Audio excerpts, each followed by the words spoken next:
പ്രധാനപ്പെട്ട ക്ഷേത്രങ്ങളിൽ തീർച്ചയായും സൂര്യ നമസ്കാര ശിലകൾ ഉണ്ടാകും. സൂര്യ നമസ്കാര ശിലകൾ സൂര്യന് വേണ്ടി മാത്രം ഉപയോഗിക്കാൻ പാടുള്ളൂ എന്ന് നിയമമില്ല. ഏകാന്തത, ഒരു വാനനിരീക്ഷകൻ തീർച്ചയായും ഏകാന്തത ആഗ്രഹിക്കും.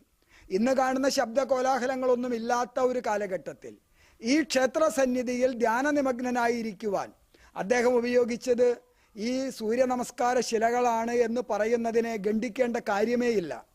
അതിനർത്ഥം ഈ ശിലയിൽ നിന്നുകൊണ്ട് അദ്ദേഹം വേണ്വാരോഹം രചിച്ചു എന്നായിരിക്കണമെന്നില്ല.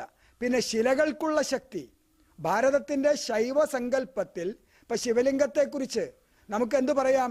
ശിവലിംഗം തീർച്ചയായിട്ടും ഒരു ശക്തി ശിലയാണ്. പിന്നീടാണ് നമ്മളതിൽ രൂപങ്ങൾ ഉണ്ടാക്കുന്നത്.